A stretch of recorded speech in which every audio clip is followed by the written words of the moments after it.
అంతర్జాతీయ మహిళా క్రికెటర్లకే లైంగిక వేధింపులు జరిగే స్థాయికి మన సమాజం దిగజారిందా? ప్రపంచ కప్ కోసం భారత్ కి వచ్చిన ఆస్ట్రేలియా ఆటగాళ్లు రోడ్డు మీద నడుస్తూ ఇలాంటి దారుణ అనుభవం ఎదుర్కోవడం దేశం మొత్తానికి అవమానం. ఇది కేవలం ఒక సంఘటన కాదు, మన విలువల పతనం, భద్రతా వ్యవస్థల వైఫల్యం, మానవతను మర్చిపోయిన మృగత్వానికి నిదర్శనం. ఇండోర్లో జరిగిన ఈ ఘటన మనందరికీ ప్రశ్న. మహిళలకు రక్షణ కల్పించలేకపోవడం దేశానికి ప్రమాద ఘంటికలు మోగినట్టే.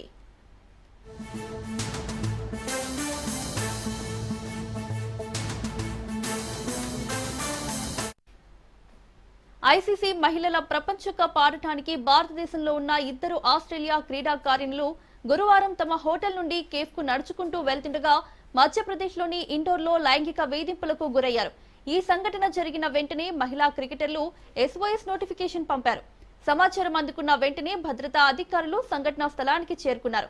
ఆస్ట్రేలియా జట్టు భద్రతా మేనేజర్ డానీ సిమ్మన్స్ గురువారం సాయంత్రం MIG పోలీస్ స్టేషన్ లో ఫిర్యాదు చేశారు. ఫిర్యాదు తర్వాత పోలీసులు FIR నమోదు చేసి సంఘటన సమయంలో బైక్ పై ఉన్న నిందితుడు అఖిల్ ఖాన్ ను అరెస్ట్ చేశారు. ఐసీసీ మహిళల ప్రపంచ కప్ లో ఆస్ట్రేలియా మహిళా జట్టులో భాగమైన క్రీడాకారిణులు వారి జట్టులోని మిగిలిన వారితో పాటు రాడిసన్ బ్లూ హోటల్లో బస చేశారు. గురువారం ఉదయం ఖజ్రానా రోడ్ ప్రాంతంలో జరిగిన ఈ సంఘటనలో పాల్గొన్న వ్యక్తిని పోలీసులు శుక్రవారం అరెస్ట్ చేశారు.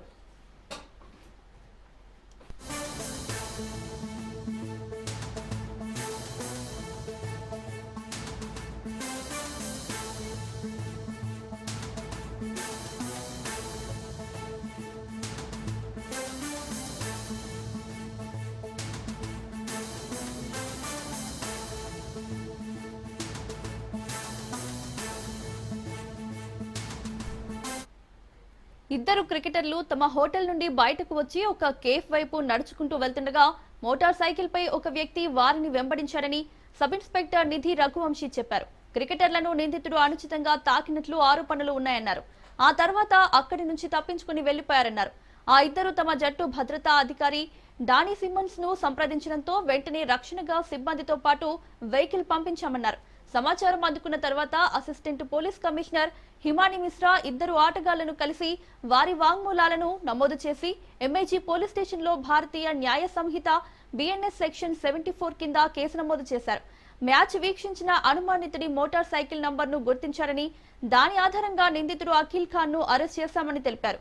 ఖాన్ పై గతంలో క్రిమినల్ కేసులు నమోదయ్యాయని, దర్యాప్తు కొనసాగుతోందని ఆమె చెప్పారు.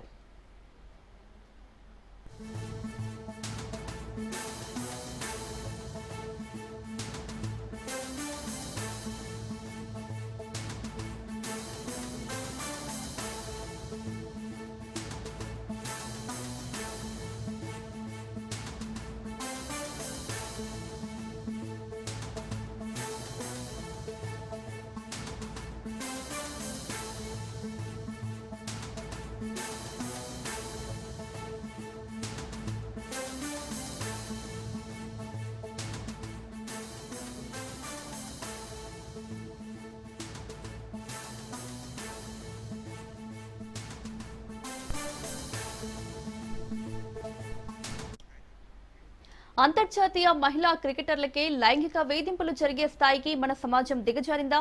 ప్రపంచ కప్ కోసం భారత్ కి వచ్చిన ఆస్ట్రేలియా ఆటగాళ్లు రోడ్డు మీద నడుస్తూ ఇలాంటి దారుణ అనుభవం ఎదుర్కోవడం దేశం మొత్తానికి అవమానం. ఇది కేవలం ఒక సంఘటన కాదు, మన విలువల పతనం, భద్రతా వ్యవస్థల వైఫల్యం, మానవతను మర్చిపోయిన మృగత్వానికి నిదర్శనం. ఇండోర్లో జరిగిన ఈ ఘటన మనందరికీ ప్రశ్న. మహిళలకు రక్షణ కల్పించలేకపోవడం దేశానికి ప్రమాద ఘంటికలు మోగినట్లే.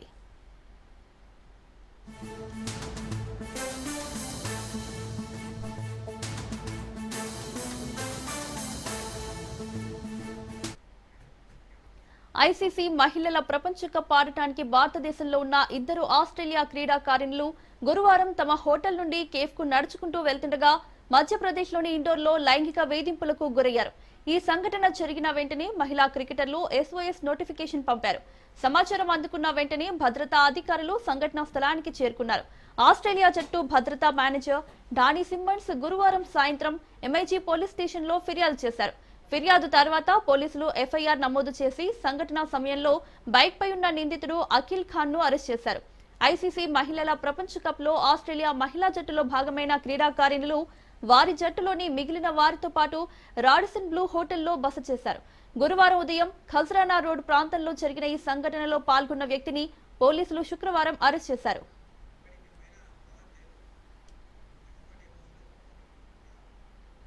ఇదే అంశానికి సంబంధించి మరింత సమాచారం మా ప్రతినిధి పవన్ లైవ్ లో అందిస్తారు. పవన్, ఐసీసీ ఉమెన్ క్రికెట్ సంబంధించి ఇటు ఆస్ట్రేలియా జట్టు ఇప్పటికే భారతదేశాన్ని చేరుకుంది. అయితే ఒక భారతదేశంలో ఇద్దరు ఆస్ట్రేలియా క్రీడాకారులు ఉమెన్ సంబంధించి వారిపైన లైంగికకు సంబంధించి కూడా పూర్తిగా ఒక వ్యక్తి అసభ్యకరంగా తాకినట్లుగా తెలిసింది. అయితే దీంతో ఒక్కసారిగా ఒక ఇద్దరు క్రికెటర్లు ఇటు హోటల్ నుంచి రాడిసన్ హోటల్ నుంచి అంటే మధ్యప్రదేశ్ ఇండోర్లో ఒక రాడిసన్ హోటల్లో బస చేస్తున్నారు. అయితే వారు ఇద్దరు కూడా కేఫ్కు వెళ్దామని చెప్పి కూడా రోడ్డు పైకి వచ్చిన వెంటనే వారిద్దరిని కూడా గమనించిన అఖిల్ ఖాన్ ఒక వ్యక్తి వారి పట్ల అసభ్యంగా ప్రవర్తించాడు. దీంతో ఒకసారిగా వారి యొక్క కోచ్కు సంబంధించి కావచ్చు, భద్రత సంబంధించిన అధికారి డాన్ సెమిన్స్కి కూడా వారు సమాచారం అందించారు. సమాచారం అందించిన వెంటనే అక్కడికి వెహికల్ కూడా పంపించారు. దాని తర్వాత ఈ యొక్క సెమిన్స్ ఎంఐజీ పోలీస్ స్టేషన్లో కూడా ఫిర్యాదు చేశారు. ఫిర్యాదు చేసిన నేపథ్యంలో పోలీసులు కేసు కూడా నమోదు చేశారు. అయితే నమోదు చేసిన దాని తర్వాత రఘువంశీ ఎస్ఐ సంబంధించి పూర్తిగా అక్కడ దర్యాప్తు జరిపారు. సీసీ ఫుటేజ్కి సంబంధించి కూడా పూర్తిగా స్వాధీనం చేసుకున్నారు. స్వాధీనం చేసుకున్న నేపథ్యంలో యొక్క అఖిల్ ఖాన్ ఒక వ్యక్తిని కూడా అదుపులోకి తీసుకున్నారు. అదుపులోకి తీసుకున్న దాని తర్వాత అతన్ని విచారించగా అతనే యొక్క పూర్తిగా మహిళల పట్ల కూడా అసభ్యంగా ప్రవర్తించినట్లుగా తెలుస్తుంది. దీంతో అఖిల్ ఖాన్ కూడా పోలీసులు అరెస్ట్ చేశారు. అయితే ఒక మహిళలకు సంబంధించి ఒక వరల్డ్ కప్ కొనసాగుతుంది. అయితే వరల్డ్ కప్లో భాగంగానే ఇటు ఆస్ట్రేలియా జట్టు మధ్యప్రదేశ్లోని ఇండోర్ వద్ద ఈ యొక్క రాడిసన్ హోటల్లో కూడా బస చేశారు. బస చేసిన దాని తర్వాత ఇద్దరు క్రీడాకారులు ఇటు కేఫ్కి వెళ్తుండగా ఈ యొక్క ఘటన కూడా చోటు చేసుకుంది. ఈ యొక్క ఘటన చోటు చేసుకున్న వెంటనే అప్రమత్తమైన వారి యొక్క రక్షణకు సంబంధించిన విభాగం అధికారి డాన్ సెమిన్స్ పూర్తిగా దీనికి సంబంధించి పోలీసులకు కూడా ఫిర్యాదు చేసిన దాని తర్వాత పోలీసులు అఖిల్ ఖాన్ కూడా అరెస్ట్ చేశారు. ఎందుకంటే ఇలా క్రీడాకారుల పట్ల దీనికి సంబంధించి విదేశీ క్రీడాకారుల పట్ల ఇటు భారతదేశంలో యొక్క పూర్తిగా ఇట్లా లైంగికకు సంబంధించి అసభ్యకరంగా ప్రవర్తించడము పూర్తిగా భారతదేశం తలదించుకునేలా ప్రవర్తించినట్టు కూడా దీనికి సంబంధించి పూర్తిగా నెటిజన్లో ఈ యొక్క వైరల్గా అవుతుంది. అయితే దీని పట్ల దీనికి సంబంధించి పోలీసులు మాత్రము కఠినంగా చర్యలు తీసుకుంటాము. ఇప్పటికే బిఎన్ఎస్ యాక్ట్ 74 సెక్షన్ కింద కేసులు కూడా నమోదు చేశామని చెప్పి కూడా ప్రధానంగా దీనికి సంబంధించి ఇటు పోలీసులు చెప్తున్న పరిస్థితి కనిపిస్తుంది. ఓవరాల్గా మాత్రము అఖిల్ ఖాన్ సంబంధించి ఒక ఫుటేజ్ను కూడా మనం చూస్తున్నాము. అతను యొక్క బైక్ పైన వెళ్తూ వారి పట్ల అసభ్యంగా ప్రవర్తించిన ఈ యొక్క ఫోటోను కూడా చూస్తున్నాము. అయితే మొత్తానికి మాత్రము ఈ యొక్క క్రీడాకారులకు సంబంధించి మాత్రము వారు రాడిసన్ హోటల్ నుంచి బయటకు వచ్చి కేఫ్కి వెళ్తుండగానే ఈ యొక్క ఘటన చోటు చేసుకున్న నేపథ్యంలో ఇంకా క్రీడాకారులు ఎవరు కూడా బయటికి వెళ్ళదో, ఒకవేళ వెళ్ళినా భద్రత తీసుకొని వెళ్ళాలనేది మాత్రము ప్రధానంగా దీనికి సంబంధించి ఇప్పటికే వారికి యొక్క భద్రతకు సంబంధించి ఒక ప్రత్యేక టీంను కూడా ఏర్పాటు చేశారు. మొత్తానికి ఓవరాల్గా ఈ యొక్క ఘటన పట్ల మాత్రము నెటిజన్లు మాత్రం పూర్తిగా ఈ యొక్క అఖిల్ ఖాన్ సంబంధించి పట్ల కూడా అతన్ని కఠిన చర్యలు తీసుకోవాలని చెప్పి కూడా పూర్తిగా ఇటు వైరల్ అవుతున్న పరిస్థితి కనిపిస్తుంది. పూర్తిగా SMS కూడా పెడుతున్నారు. ఇలా భారతదేశంలో ఇటు విదేశీ క్రీడాకారులకు భద్రత కల్పించాలనేది మాత్రం ప్రధానంగా దీనికి సంబంధించి సోషల్ మీడియాలో కూడా పెద్ద ఎత్తున వైరల్ కూడా అవుతుంది. పవన్, అలాగే ఈ మహిళా క్రికెటర్స్కే భద్రత లేకపోవడాన్ని ఎలా చూడాలంటారు? అయితే వీరు దీనికి సంబంధించి వారు ఒక్కసారిగా హోటల్ నుంచి బయటకు వచ్చారు. అయితే వారిద్దరిని గమనించిన యొక్క అఖిల్ ఖాన్ మాత్రము దీనికి సంబంధించి వారి పట్ల అసభ్యంగా ప్రవర్తించారు. మిగతా ఎవరు కూడా వారిని గమనించలేకపోయారు. ఎందుకంటే ఈ యొక్క క్రికెట్ సంబంధించి అతను పూర్తిగా అనుసరిస్తారనేది మాత్రం ప్రధానంగా ఇటు దర్యాప్తులో కూడా తేలింది. వారి పట్ల అసభ్యంకరంగా ప్రవర్తించిన వారు తాకినట్లుగా దీనికి సంబంధించి పక్క నుంచి వెళ్ళడము, ఇది గమనించిన వారంతా కూడా వారిద్దరు క్రీడాకారులు అంతా కూడా దీనికి సంబంధించి వారి రక్షణ విభాగమైన అధికారి డాన్ సెమిన్స్కి ఒక్కసారిగా విషయం తెలపడంతో వారిని ముందుగానే వెహికల్ పంపించి అక్కడి నుంచి కూడా హోటల్కి తీసుకొచ్చారు. దాని తర్వాత ఏం జరిగిందని ఒక క్రీడాకారుని పూర్తిగా అతను అడిగి తెలుసుకొని ఎంఐజీ పోలీస్ స్టేషన్లో ఫిర్యాదు దాని తర్వాత ఈ యొక్క విషయం అంతా కూడా వెలుగులోకి వచ్చింది. కాబట్టి ప్రతి భారతీయకు సంబంధించి ఈ యొక్క మహిళ కావచ్చు, ఈ విదేశీయులకు సంబంధించి ఇటు క్రీడాకారులు కావచ్చు, ఇటు క్రికెట్ ఆడడానికి వచ్చిన ప్రతి ఒక్క మహిళకు ఇటు భారతదేశంలో ప్రతి ఒక్కరు కూడా గౌరవం ఇవ్వాలి అనేది మాత్రం ప్రధానంగా ముందు నుంచిగా మనకు సంప్రదాయంగా ఉంది.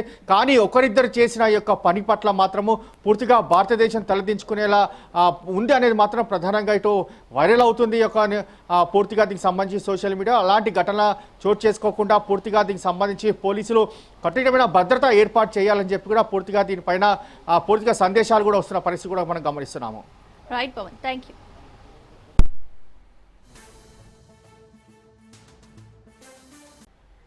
కేసీఆర్, సీఎం రేవంత్ రెడ్డిలకు కేంద్ర మంత్రి కిషన్ రెడ్డి సవాల్ విసిరారు. బీఆర్ఎస్ కాంగ్రెస్ హయాంలో జూబ్లీహిల్స్ నియోజకవర్గంలో చేసిన అభివృద్ధి ఏంటో చూపించాలని ప్రశ్నించారు. నియోజకవర్గాన్ని కబ్జాలకు అడ్డాగా మరో ఓల్డ్ సిటీగా మార్చారని మండిపడ్డారు. రెండు ప్రభుత్వాలతో విసిగిపోయిన ప్రజలు ఈ బైపోల్లో బీజేపీని ప్రత్యామ్నాయంగా చూస్తున్నారన్నారు కిషన్ రెడ్డి.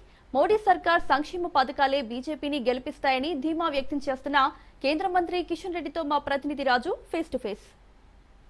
జూబ్లీహిల్స్ నియోజకవర్గంలో బీజేపీ ముమ్మరంగా ప్రచారం కొనసాగిస్తా ఉంది. రెహ్మత్ నగర్ లో కేంద్ర మంత్రి కిషన్ రెడ్డి గారు పాదయాత్ర కొనసాగిస్తూ డోర్ టు డోర్ క్యాంపెయినింగ్ చేస్తా ఉన్నారు. సార్, ప్రచారంలో ప్రధానంగా ఏ అంశాలు ప్రజలకు వివరిస్తా ఉన్నారు? ఇప్పుడు ఎమ్మెల్యే గెలిస్తే ఇటువంటి అభివృద్ధి చేస్తామనేటటువంటి హామీ ఇస్తాం. ఇక్కడ మేమేమి చెప్పాల్సినటువంటి అవసరం లేదు. ఇక్కడ ఉండేటువంటి ప్రతి వ్యక్తి, ప్రతి ఇల్లు, ఇక్కడ ఉన్నటువంటి స్థానిక సమస్యల మీద ఆక్రోషంగా ఉన్నారు. గత 10 సంవత్సరాలుగా బీఆర్ఎస్ పార్టీ గాని, అంతకుముందు 10 సంవత్సరాలు కాంగ్రెస్ పార్టీ గాని, ఇప్పుడు అధికారంలోకి వచ్చినటువంటి 2 సంవత్సరాలుగా మళ్ళీ కాంగ్రెస్ పార్టీ గాని, లేక 11 సంవత్సరాలుగా ఉన్నటువంటి బీఆర్ఎస్ ఎమ్మెల్యే గాని, ఇక్కడ ఉన్నటువంటి మజ్లిస్ పార్టీ కార్పొరేటర్స్ గాని, కాంగ్రెస్ పార్టీ కార్పొరేటర్స్ గాని, బీఆర్ఎస్ నుంచి కాంగ్రెస్ లోకి ఫిరాయించినటువంటి బీఆర్ఎస్ కార్పొరేటర్స్ గాని, ఇక్కడ ఏ సమస్యలు కూడా పరిష్కారం చేయలేదు. కేటీఆర్ బీఆర్ఎస్ అధికారం ఉన్నప్పుడు హైదరాబాద్ మేము అంతర్జాతీయ నగరం చేశాము, ఇస్తాంబుల్ చేస్తాము, న్యూయార్క్ చేశాము, మరి వాషింగ్టన్ చేస్తాము, ఈ సింగపూర్ చేస్తాము, లండన్ చేస్తాము, అనేక పెద్ద పెద్ద మాటలు మాట్లాడారు. కానీ ఈ రోజు జూబ్లీహిల్స్ ఇంటర్నేషనల్ స్లమ్ గా మారిపోయింది. ఇక్కడ ఉన్నటువంటి సివిక్ ప్రాబ్లమ్స్ ఏవైతున్నాయో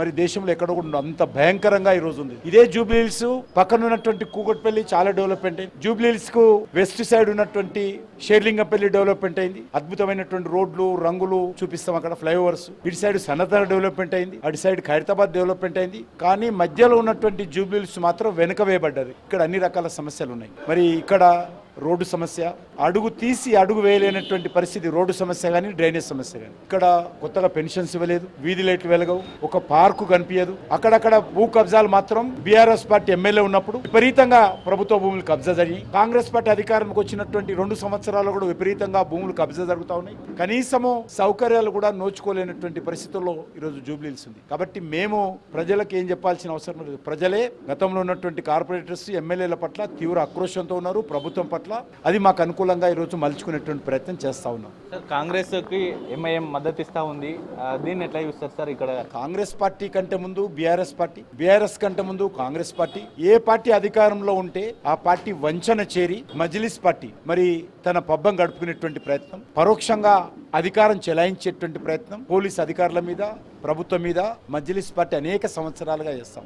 10 సంవత్సరాలు బీఆర్ఎస్ పార్టీ అధికారం ఉన్నప్పుడు కేసీఆర్ ఒక భుజం మీద అక్బరుద్దీన్ ఓవైసీని, ఒక భుజం మీద అసదుద్దీన్ ఓవైసీని పెట్టుకుని తెలంగాణ అంతా ఊరేగింపు చేశారు. గతంలో బీఆర్ఎస్ పార్టీ కూడా మజ్లిస్ పార్టీ ఏది చెప్తే అది, మజ్లిస్ పార్టీ కనుసైగల్లో కేసీఆర్ బీఆర్ఎస్ పార్టీ పనిచేసింది. మరి బీఆర్ఎస్ పై కాంగ్రెస్ రాగానే మజ్లిస్ పార్టీ అభ్యర్థికి కాంగ్రెస్ పార్టీ టికెట్ ఇచ్చి, మజ్లిస్ పార్టీ నాయకుడికి కాంగ్రెస్ పార్టీ ముసుగులో ఈ జూబ్లీహిల్స్ ఎన్నికల్లో పోటీ చేస్తా ఉన్నారు. కాంగ్రెస్ గుర్తు మీద పోటీ చేస్తా ఉంది మజ్లిస్ పార్టీ. తప్పకుండా రానున్న రోజుల్లో మజ్లిస్ పార్టీ హైదరాబాద్ లో పెత్తనం చేయాలని, హైదరాబాద్ లో మేయర్ గా ఉండే విధంగా కాంగ్రెస్ తో ఒప్పందం కుదుర్చుకొని జూబ్లీహిల్స్ ఎన్నికల్లో మరి ఈరోజు కాంగ్రెస్కు సపోర్ట్ చేస్తూ ఉన్నారు.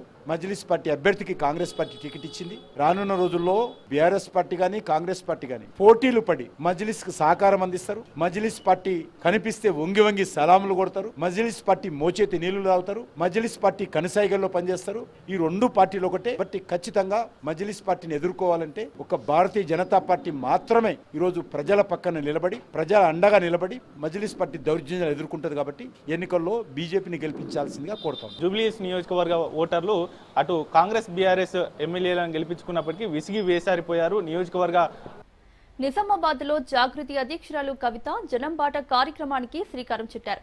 ఈ సందర్భంగా ఆమె మాట్లాడుతూ నిజామాబాద్ లో తన ఓటమికి కుట్ర జరిగిందని కామెంట్స్ చేశారు.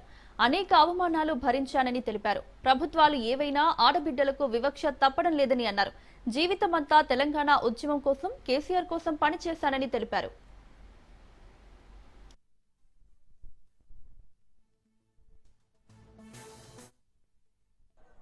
ఇవాళ మిమ్మల్ని అందరినీ నేను కోరేది ఒకటే.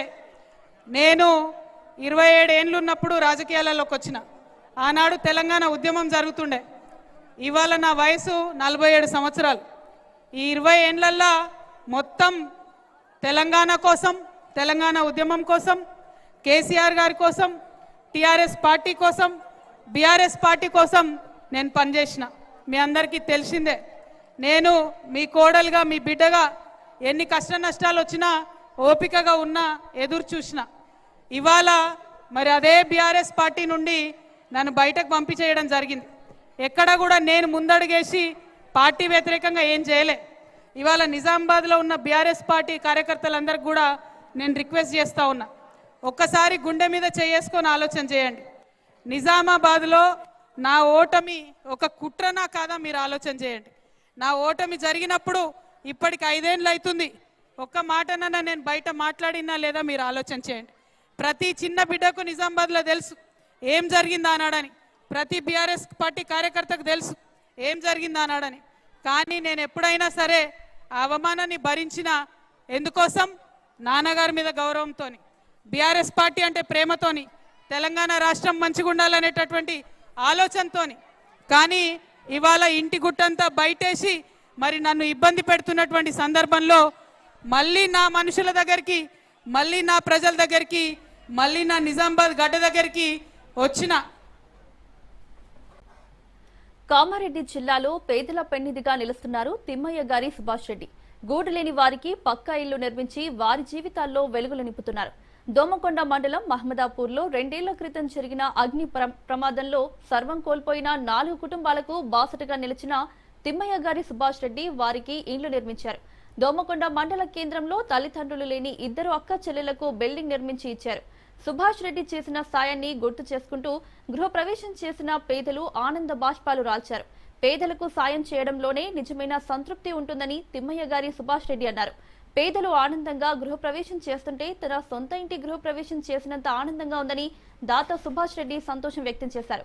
అగ్ని ప్రమాదంలో నిల్వ నీడ లేకుండా సర్వం కోల్పోయిన బాధితుల సమాచారాన్ని కొద్ది మంది ద్వారా తెలుసుకున్న సుభాష్ రెడ్డి వారికి తక్షణ సాయం కింద ఆర్థికంగా ఆదుకోవడమే కాకుండా ఇంట్లో పూర్తిగా నిర్మించి ఇచ్చి సౌకర్యాలు అన్ని కల్పించడం గొప్ప విషయమని స్థానికులు అన్నారు.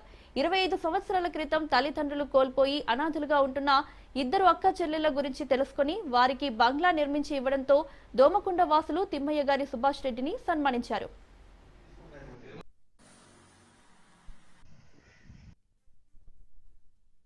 సుభాష్ రెడ్డి సార్ మాకు ఇల్లు కట్టించి మా అమ్మలకు పెద్ద ఆదుకుండు.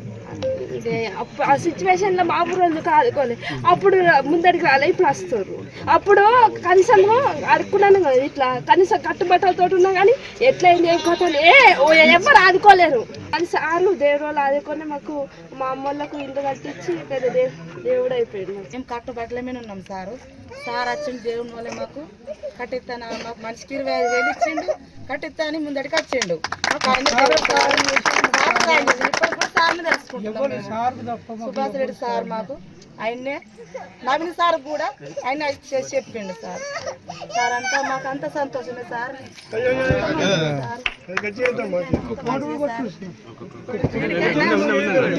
మాకు ఈడికే దేవుడు అనుకుంటున్నాం సార్.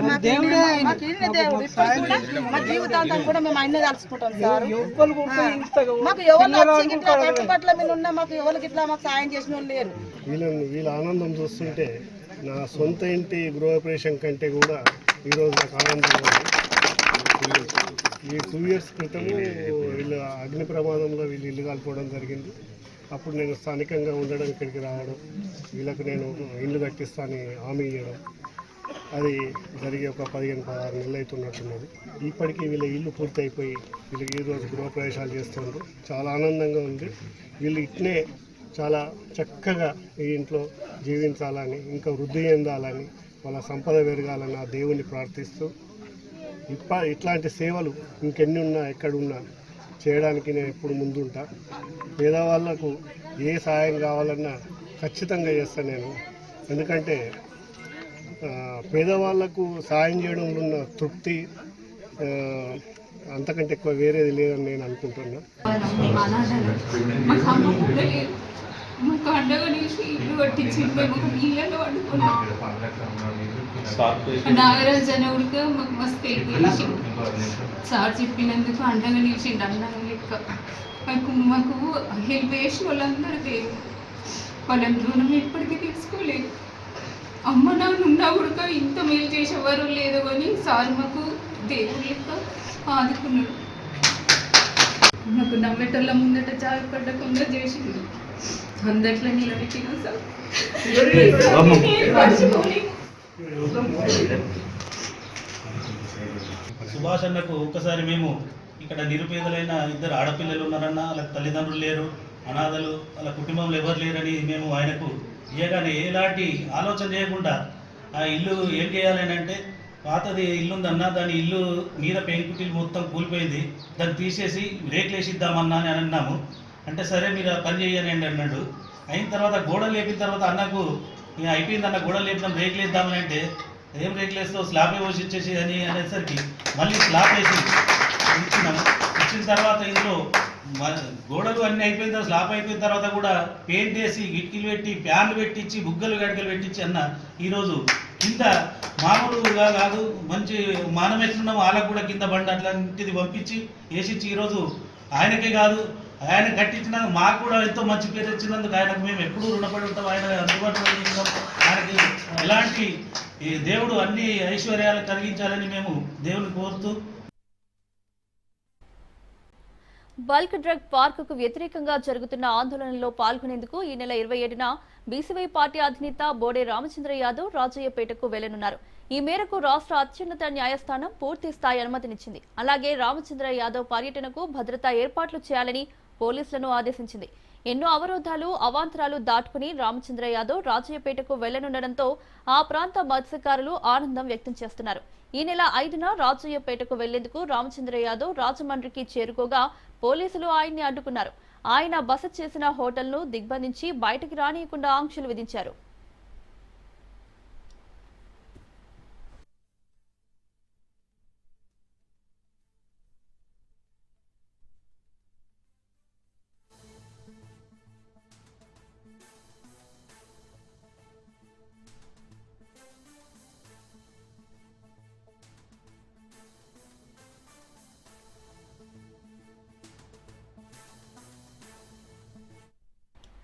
దీంతో ఆయన కోర్టు అనుమతి తీసుకుని మళ్లీ వస్తానని మాట ఇచ్చారు. ఇచ్చిన మాట ప్రకారం హైకోర్టు అనుమతితో ఈ నెల 12న రాజయ్యపేట పర్యటన కోసం వైజాగ్ కు చేరుకున్నారు. అయితే అంతకు ముందే ఆయన ఢిల్లీలో ఉంటే ఢిల్లీకి వెళ్లి మరి ఏపీ పోలీసులు ఆయన పర్యటనకు అనుమతి లేదని నోటీసులు ఇచ్చారు. వైజాగ్ హోటల్లో ఉన్న ఆయన్ని పోలీసులు నిర్బంధించారు. భారీ ఎత్తున పోలీసులు వచ్చి రామచంద్ర యాదవ్ ను కట్టడి చేసే ప్రయత్నం చేశారు. ఈ సందర్భంగా రామచంద్ర యాదవ్ కాలికి గాయం కూడా అయింది. ఆ తర్వాత పోలీసుల ఆంక్షలతో పూర్తి స్థాయి కోర్టు అనుమతితో మళ్లీ వస్తారంటూ రామచంద్ర యాదవ్ ప్రకటించారు.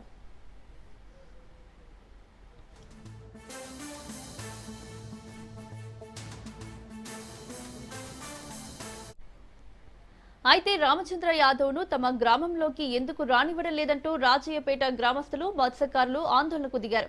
జాతీయ రహదారిపై బైఠాయించారు. రామచంద్ర యాదవ్ ను తమ గ్రామంలోకి తీసుకువచ్చేంత వరకు కదలమంటూ భీష్మించి కూర్చున్నారు. మత్స్యకారులు పోలీసుల తీరుపై ఆగ్రహం వ్యక్తం చేశారు. అయితే రామచంద్ర యాదవ్ ఇచ్చిన మాట ప్రకారం పూర్తి స్థాయి హైకోర్టు అనుమతితో ఈ నెల 27న రాజయ్యపేటకు వెళ్లనున్నారు. అందుకు కోర్టు అనుమతి ఇవ్వడంతో రాజయ్యపేట గ్రామస్తులు ఆనందం వ్యక్తం చేస్తున్నారు. ఆ రోజు ఆయన అక్కడి గ్రామస్తులు మత్స్యకారులు రైతులతో భేటీ అవుతారు.